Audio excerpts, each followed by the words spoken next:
Hi everyone, ఈరోజు నేను పప్పుచారు ఏ విధంగా చేస్తానో మీకు చూపిస్తున్నాను. మీరు కూడా ట్రై చేయండి.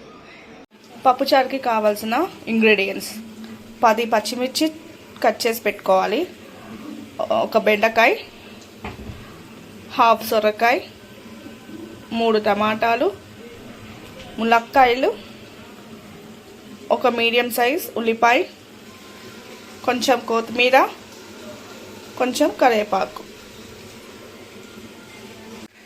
పప్పుచారుకి ఫస్ట్ స్టవ్ ఆన్ చేసుకొని గిన్నె పెట్టుకొని ఆయిల్ వేసుకోవాలి.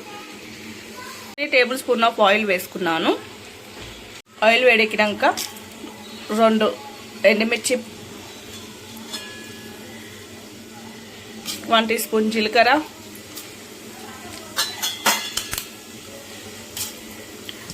1 టీ స్పూన్ ఆవాలు, 1 టీ స్పూన్ మినప్పప్పు, 1 టీ స్పూన్ శనగపప్పు,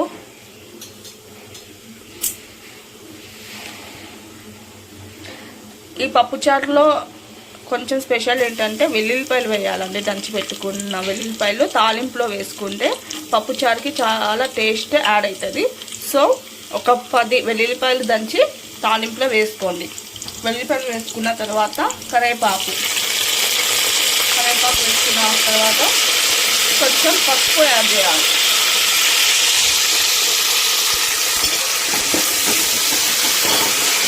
హాఫ్ టీ స్పూన్ ఆఫ్ పసుపు.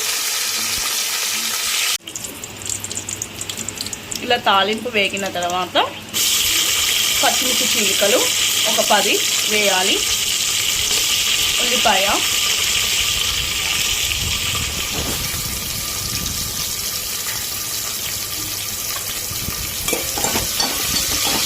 ఒకసారి కలుపుకోవాలి. పచ్చిమిర్చి ఉల్లిపాయలు కొంచెం వేగిన తర్వాత మనం కట్ చేసి పెట్టుకున్న వెజిటేబుల్స్ అన్నీ కూడా వేసుకోవాలి. బెండకాయ, సొరకాయ, టమాటా, ములక్కాయ అన్నీ వేసుకోవాలి.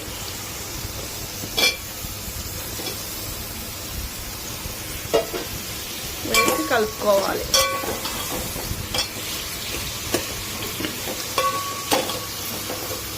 కలిపి మూత పెట్టేసి కొంచెం మగ్గిన తర్వాత ప్లేట్ పెట్టుకున్నాక మగ్గని చింతపండు, ఒక పెద్ద నిమ్మకాయ సైజ్ అంతా చింతపండుని నానబెట్టుకొని పక్కన పెట్టుకున్నాను. ఇప్పుడు పప్పుచారుకి ప్లేట్ తీసేసుకొని వెజిటేబుల్స్ వేసాం కదా ఇందాక, అవి కొంచెం మగ్గనిచ్చిన తర్వాత ఇప్పుడు ఇందులోకి మనం పసుపు 1 స్పూన్ ఆఫ్ పసుపు, 1 టీ స్పూన్ ఆఫ్ పసుపు వేసుకోవాలి. తర్వాత గల్లుప్పు వేసుకోవాలి. సాంబార్లో మనం గల్లుప్పు వేసుకుంటే టేస్ట్ చాలా బాగుంటుందండి. ఒక 3 స్పూన్స్ ఆఫ్ గల్లుప్పు వేసుకొని అల్లం వెల్లుల్లి పేస్ట్ 1 టీ స్పూన్ వేసుకోవాలి. వేసుకొని కలుపుకోవాలి.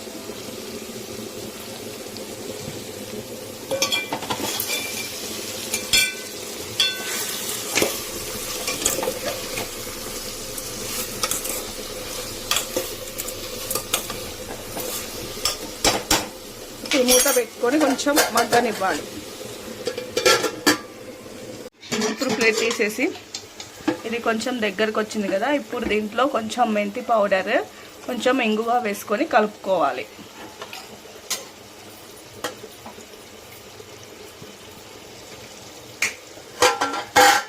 ఇంగువ వేసుకొని కలుపుకోవాలి. ఇప్పుడు వెజిటేబుల్స్ అన్నీ ఇట్లా మగ్గిన తర్వాత చింతపండు పులుసు తీసి వేసుకోవాలి.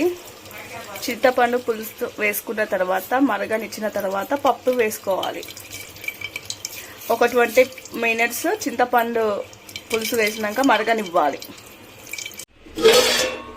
ఇప్పుడు పప్పుచారు మరుగుతుంది కదండి. ఇప్పుడు కందిపప్పుని ఉడకబెట్టిన తర్వాత మిక్సీ పట్టిన కందిపప్పుని మనము మరిగే చింతపండు నీళ్ళలో వేసుకోవాలి.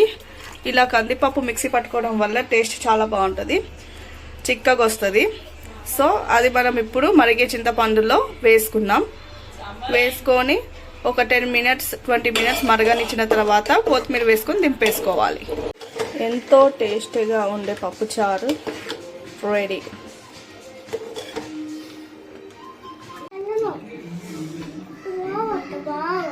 ఎంతో టేస్టీగా ఉండే పప్పుచారు ఎలా ఉందో టేస్ట్ చేసి మీకు చెప్తాను.